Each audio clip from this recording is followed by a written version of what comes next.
What's up, everyone? My name is Rafi, and I'm a professional classical guitarist. I previously reacted to REN and Murderer, and in the comments for those videos, the most common thing I got was you have to listen to The Tale of Jenny and Screech. Now, again, REN and Murderer were the only things I'd ever heard by him. I have no idea what this is going to be, but it was requested so much, so I'm excited to take a look. So let's listen to this and see what we got.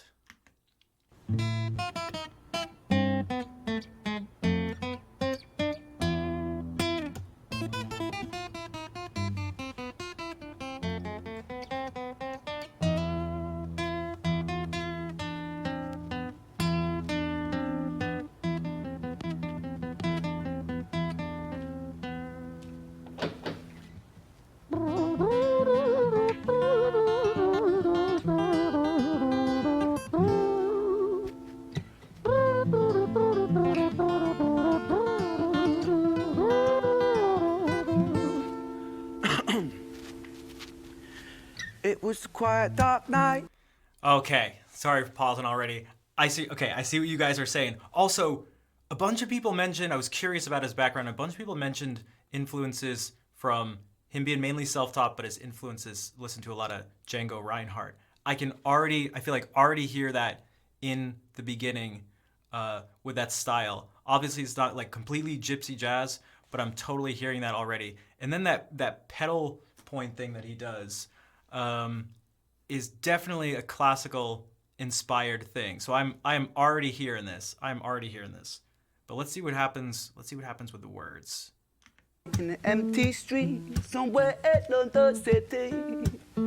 Jenny walked alone, she was dragging her feet. She was heading back home to sleep. Well, she knew this town, she knew this floor, because she walked it about 1,000 times before. She wanted to escape. Can you blame? Well, on the very same night, in a different place, there walked this hooded young youth by the name of James. He was 14 years old and out of his brain. He'd been smoking ganja with the boys. James, he grew up to be a kid of the street. His mates called him Screech. He was quick on his feet. He was a liar, a thief. At 14 years old, the devil had set his sights on his soul. As Jenny walked home all alone, she felt scared. Usually she was alright, but it was like there was something in the air. A divine intervention telling her to beware, maybe intuition bogging her and making her so scared. Sirens sounded in the distance to the beat of Jenny's feet. A symphony of the night that echoes crime on London streets. Jenny turns a corner, their eyes they meet. Up all go Jenny, a boy named Screech. Give me all your money, bitch, give it to... Okay, I knew it. Okay. I'm not surprised. Even just after 2 videos, I'm not surprised by this. Okay, so what he's doing here, this is very interesting from like a compositional point of view. So when so we got the 2 characters. I see now why it's the tale of Jenny and Screech, at least a little bit. He's got the 2 characters. When he's talking about Jenny, the guitar part is like very nice and sweet. And there's like full chords too. He's got these chords.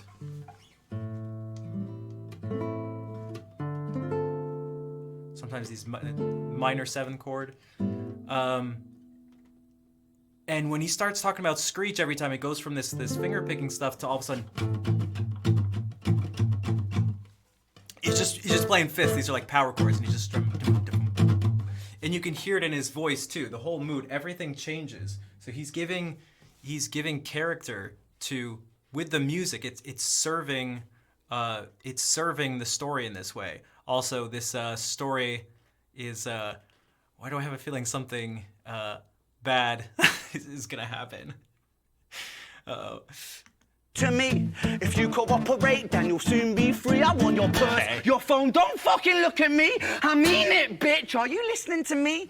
Jenny freezes statue like a lady shakes stalactite. Feel like liquid nitrogen in the dark night. She tried to find strength to move, but stayed as still as a statue in high-heeled shoes. What the hell you playing at? You playing games with me? I swear to fucking God, I'll slice the rosy off your cheeks. You think I don't mean it, go? You don't know me. The last thing you see will be a boy code. Screech reached with the sheath of the blade, with the teeth that could bite through steel and slice concrete, and he swung possessed with the devil in his chest, and the statue she was turned to butter in her breath. It was a quiet dark night in an empty street somewhere in London City. Jenny lay still on the cold concrete. She's found somewhere to sleep. Well, she knew this town, she knew this floor, 'cause she'd walked it about 1,000 times before. I guess that she escaped. It's such a shame.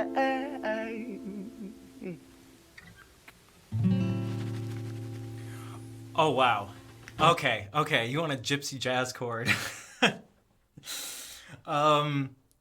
So, okay, a few things here. We saw more of what's going on. Also, yes, this story did end up being sad.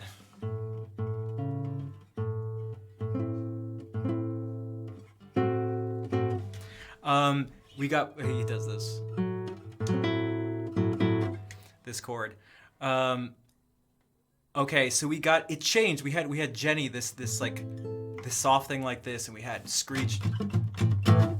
And it seems pretty clear that, okay, he goes and he robs her, and now she's on the ground. I don't know if she's still alive or not, but it says she's still. I don't have the highest hopes for Jenny's future right now. But the stillness again comes across with the music. Now it's just like, it's just really slow and just strumming the chord once. And something else that I thought was interesting about all this, maybe not so much Screech's part, because there's already rhythm to it, but he still has his flow going. Like he's still rapping, despite the sort of like beautiful, sort of more flowing guitar part. He finds a way to put rhythmic elements in there. So that's something I'm now seeing as a thread between all three of the songs I've heard so far. And it gets like, there's this sort of reggae thing in his voice that ends up happening that we heard certainly in Murderer. And also just these moments of like some R&B stuff. And I think it doing these vocal runs, but he's coming from here. I think having those chords, these minor seventh and major seventh chords with those vocal runs definitely gives it that R&B feel. So again, we have maybe like this sort of maybe classical type intro thing. He's got the Spanish stuff going in. I can't remember the exact thing.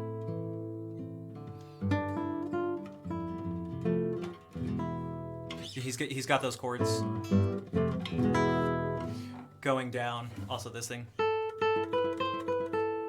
That was that pedal thing I was talking about before. That's a very classical move. So I'm totally seeing what all you guys were talking about here. Okay, so that's Jenny. So it's Jenny and Screech. But I see it's 3 parts. So is this Screech? Even though we already saw him in this a bit. Let's see what happens.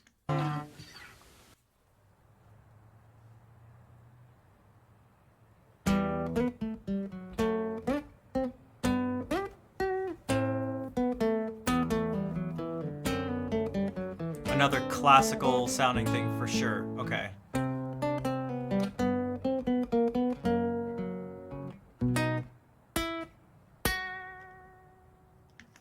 Okay, yeah. Sorry for the pausing, but we got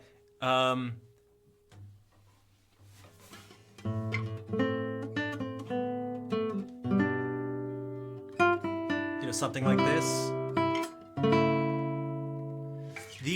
This is a sound, and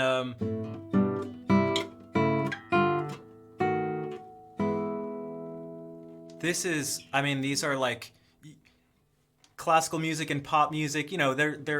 There's a lot of variety within it, but if I had heard just that, it definitely feels, again, classical inspired. I'm seeing more and more why you guys mentioned this. So let's see what happens. It looks like the vocals are about to come in.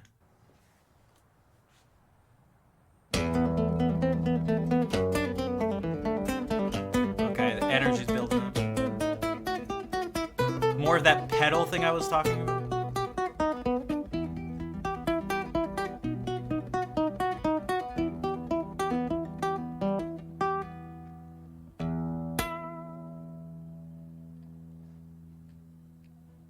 Our story, it starts right at the end. At the life of poor Jenny, clocked out like Big Ben. Okay. Dear Screech, dear boy, where did he go? He melted into the black night just like snow. Patrick, man, let me in. Please open the door. I think is that him knocking on a door? Really fucked up, man. I'm not sure. I got crazy, left this lady lying still on the floor. I think I killed her, Patrick. Come on, man, I can't knock no more. But Screech kept on knocking till his knuckles became sore. But there's no sign of Patrick down at number 54. No refuge for our villain, for the bitter hands of fate, with something far more sinister in mind that does away.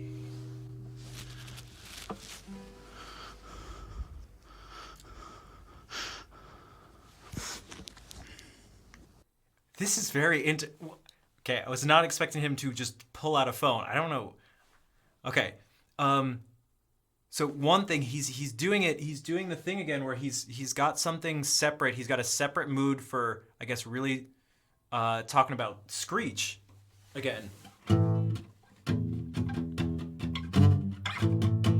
It's, you know, something like that. Can't remember what the exact chords were. But he's got this like this type of strumming thing again. These power chords going for Screech. There's a lot of there's a lot of energy behind it. There's a lot of energy behind it, and that matches, I guess, the energy of a person. I'd only imagine after you rob and murder someone, what you're gonna be feeling like. And so that increased energy and tension and anxiety is definitely coming through with what he's playing in the music, and that cannot just be a coincidence. Hey, babe, you in? Nah, nothing really. I'm just a bit tired. Listen, can I swing around yours for a few moments? I just really miss you, babe. What the fuck do you mean you're busy? You fucking bitch! For fuck's sakes! That's intense. Siren sounds approaching like a banshee in the night. The shrill cry of justice cutting like the sharpest knife. But Screech was never one to run, not one to miss a fight. One hand upon his blade, he turned to face the blue lights.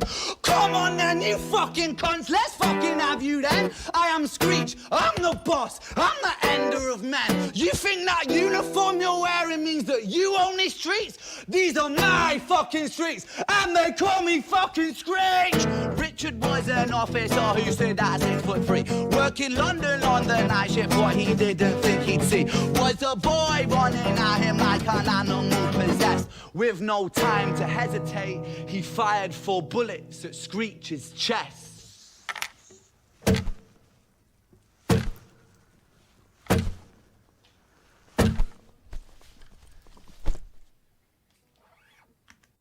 I knew it.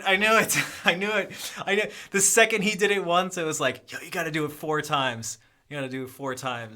All right. Okay, I expect nothing less. I expect nothing less at this point. Yeah, he's got it. Okay, so this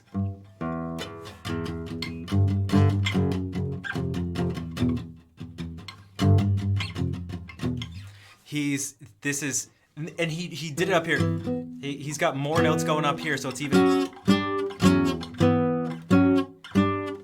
It's everything's building up, and everything's increasing in tension up until this climax point, which is him getting shot. There's this. He's got a ton of. You can hear a lot of like this maybe not anger, but yes, anger in his voice. I don't know where it comes from, how much of this is personal. I mean, obviously this is just a story. I don't think these are real people. I don't know, is it? I'm sure you all let me know if this is based on something real. But I'd imagine It's obviously not happening to Ren, but there's still so much of that anger. You can even hear like spit coming out of his mouth as he's screaming. I mean, it really sounds like someone who's completely enraged and out of their mind. Someone who is able to totally lose control over themselves and do something like we're seeing in this. Our story, it ends right at the start. Young Screech and poor Jenny lying one street apart. An officer shaken by the boy that he claimed. 2 bodies lay lifeless, and it's such a shame. It's such a shame. Is it R&B vocals?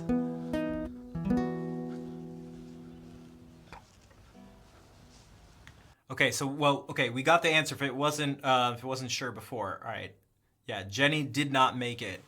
And again, we got more of these. The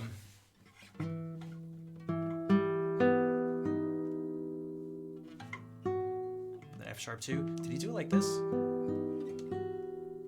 Like the James Bond chord? That is again not things you're typically hearing in pop music. Also, he was doing this sort of thing. This waltz thing.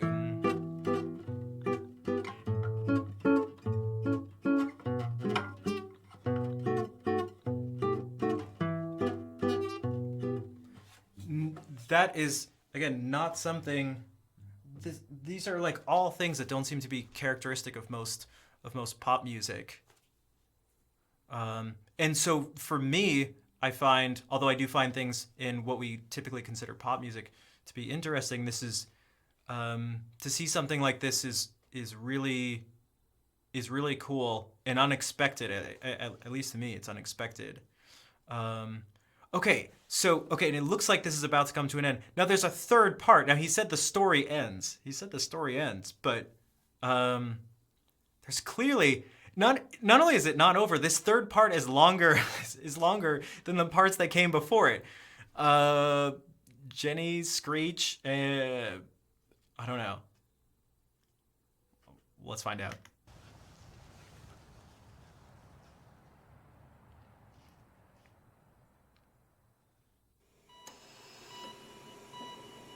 Did one of them not actually die?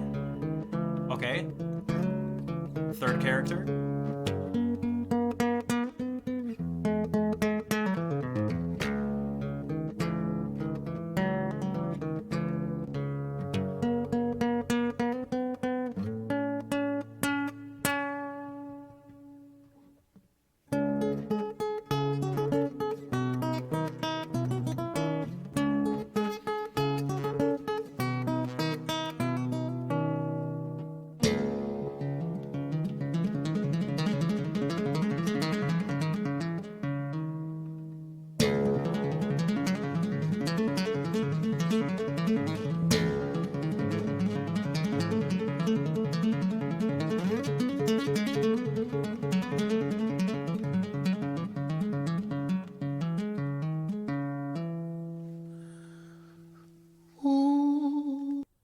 Okay, I'm trying to be careful with all the pauses. I don't like breaking up the music itself, but this one, all right, we're gonna go back for a second. We're gonna go back. So, what I'm seeing now in all of these, maybe not Murderer, but I'm pretty sure if I can remember in High Ren 2, and all of these, they start out with an instrumental introduction, just purely instrumental introduction, laying the way for what's about to happen.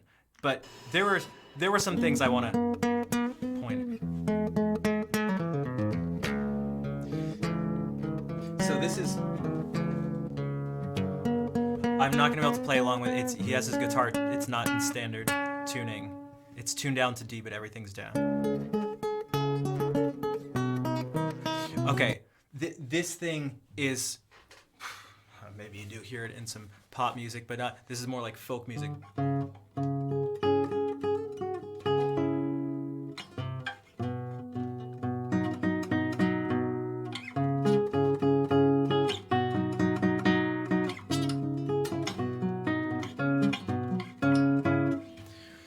So what he's doing here is something modal.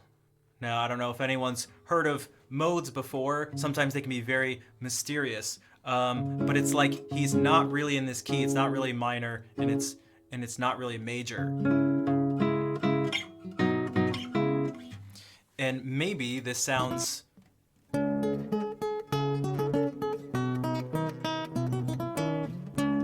And you might be like, oh, maybe this sounds like a sea shanty or something.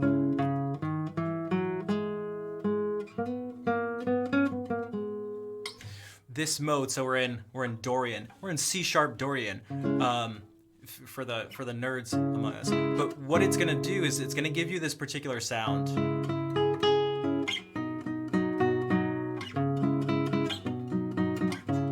And maybe even...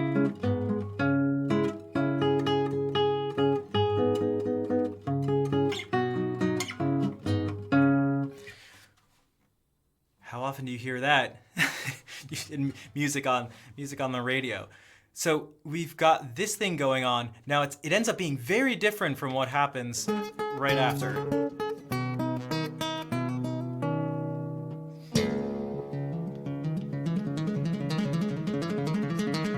Okay, I keep saying this thing pedal. Pedal, I got to explain it at this point. It's coming up so much. Pedal refers to organ pedals, and you hold down these long these long notes, and the notes above them, usually it's the notes above them, sometimes it's flipped, the notes above them change. So he's going like, let's see if we can actually, so he's going everything down a little bit.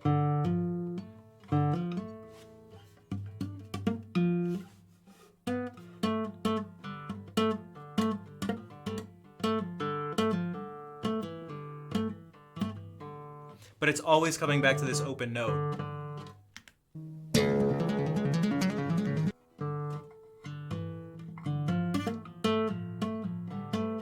If you're curious what he's doing too, he's plucking with this finger, hammering on with this one, and then plucking it again. If you wanted to try that on your own and mess around with that.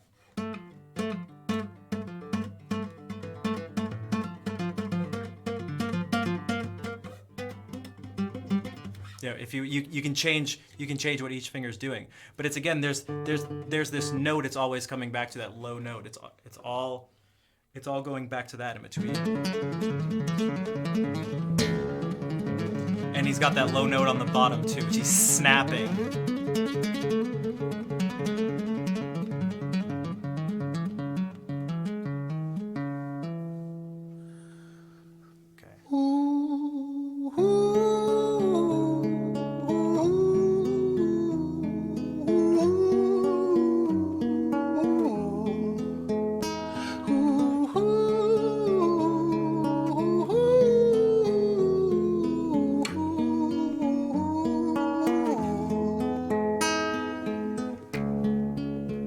Haunting melody. London City, far from pretty, 2005. A lady down in Paddington is fighting just to stay alive. Rhythmic beats and bloodstains, she saw a lady weep, she's tired and frail. To set the scene, we must rewind the hands of time for Violet's tale.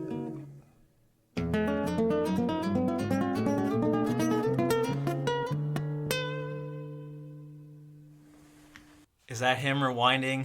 Is that him rewinding the hands of time?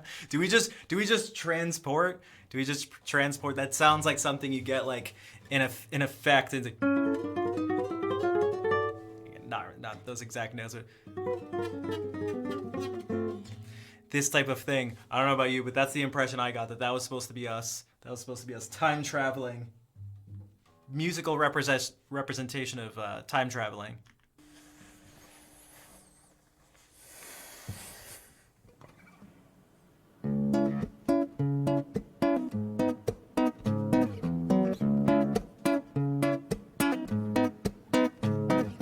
Violet was a silent girl, grew up with violent starts. Her mother was a drinker and her father was a bastard. Every night he took a tie but never left the room. I'll spare you with the things he did, I'm sure her mother knew. Violet was a silent girl, she moved out at 16. A semi-detached council flat, paid for by a welfare scheme. Packing shelves at Tesco, stacking jars like pickled bricks. She met a boy named Stevie and he was a little prick. Violet was a silent girl and Violet she fell fast. See, Stevie was the wrong one, but he sure knew how to charm her. Every night he took a tie but never left the room. History repeats itself, he'd paint her black and blue and dark. Okay, I see what's going on. So Violet's a girl. She's abusive father falls into the classic move of going after the guy that's like that, who's also abusive. Again, don't like where this is going in terms of the story. I mean, I don't mind, especially based on what we saw with the other two tales. Although it started with her in a hospital, so we already know it's going to end poorly. Okay, something very interesting that happened there is that you hear, unless this is done afterwards to have this effect, you hear the fact that he's in the room at first, and the sound's very dry, and as he walks into the hallway, you hear a ton of reverb. And you don't hear it on the guitar because it's going directly into something. You can see it plugged in. He's got something attached to him that you can't see. It's directly input there.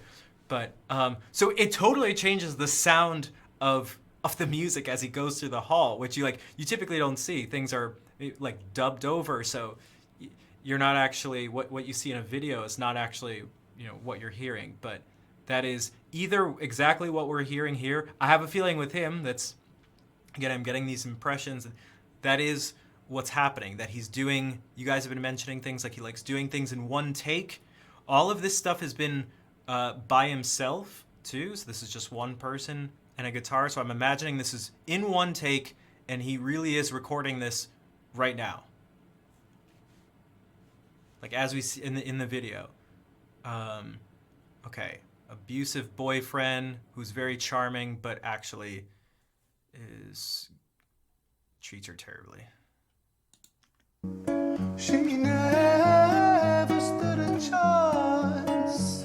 The devil comes to dance. You can hear it against the door, yeah. Why are you always so quiet? On her bedroom door and he's irate. He's been drinking and smoking, he's up late. And he stands by her bedside, she shakes, but her eyes stay shut. You fucking slut, I know you're up. And he pinches her eyelids and folds them up. Violet, why are you lying to me, Violet? She stays silent, things turn violent. That's the sound of his fists when they fall like a crashing pilot. Hit like hailstones, one to the collarbone, full force, full blown, blood splat, bone crack, knick-knack, paddywhack, one to the jaw and the tooth spat, detached fist connects and disconnects a bone. A quick deflect to misdirect the blow, but nonetheless his punches met her throat. Such a mess he's left her bruised and broke. Violet, why you always so silent, Violet? Why you such a little liar, Violet? Do you think I want to do this, Violet? In character, she stays silent. Well, say something, Violet. Silence. Fucking say something, Violet. Silence. Wait. Say something, Violet. He is very good at having this type of, giving this impression of anger. It's really very, very intense. And he's doing it all actually while there's something like musical and poetic about it, which is like, well, there's the actual like poetry, like he's rapping as he's doing this. And so that's what I mean. It's like there's still this, I haven't mentioned rhythm at all, but there's a lot of rhythmic variation in what he's actually singing, again, rapping, however you want to look at this. the knick-knack paddywhack really stuck in my head, partly for that reason, but also that was, I don't know if this is on purpose, but it's like this combination of playful, because it's part of like a children's rhyme, but also that makes it even more sick because it's referencing actually like whacking and like beating someone, apparently at least nearly lifeless, because we saw from the beginning before we time traveled she made it to the hospital. Also, there was something interesting in there too. It doesn't have anything to do with music, but the way he was talking to her was it was incredibly manipulative and abusive in one particular way that stood out, which is to make it seem like it's her fault. Why aren't you saying anything? It's sort of like, why are you doing this? It's your fault. Why are you doing this? It's not up to me. It's your fault. You're making me do this, which is again extra disturbing. Not one word, she stays quiet.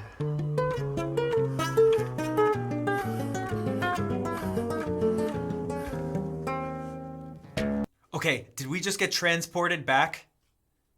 That's right. Do we get transported back to the hospital? Because that is the reverse version of what he did when he did the time travel thing. He took those notes and they all went up, and now those are the exact notes, all in reverse. Are we back in the hospital?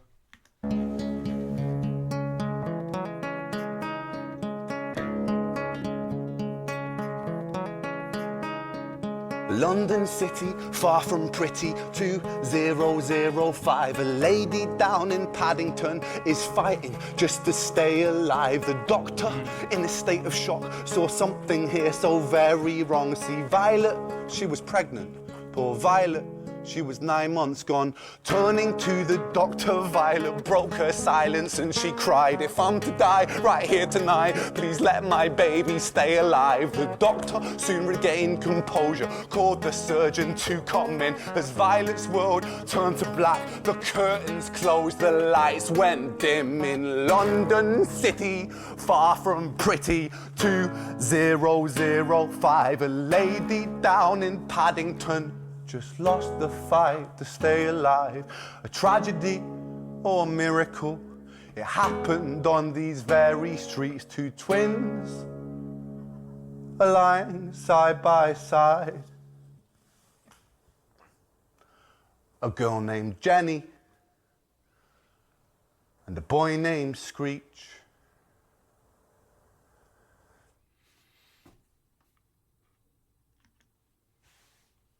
I see. I didn't see that coming, but I see now. Okay. It's also making me, okay, so for one, I would have never guessed that. I don't know about you, but in my mind, I had Jenny as someone who was older, because they said Screech was 14. Is that right? I guess I was picturing this maybe just some woman walking at night alone. I didn't.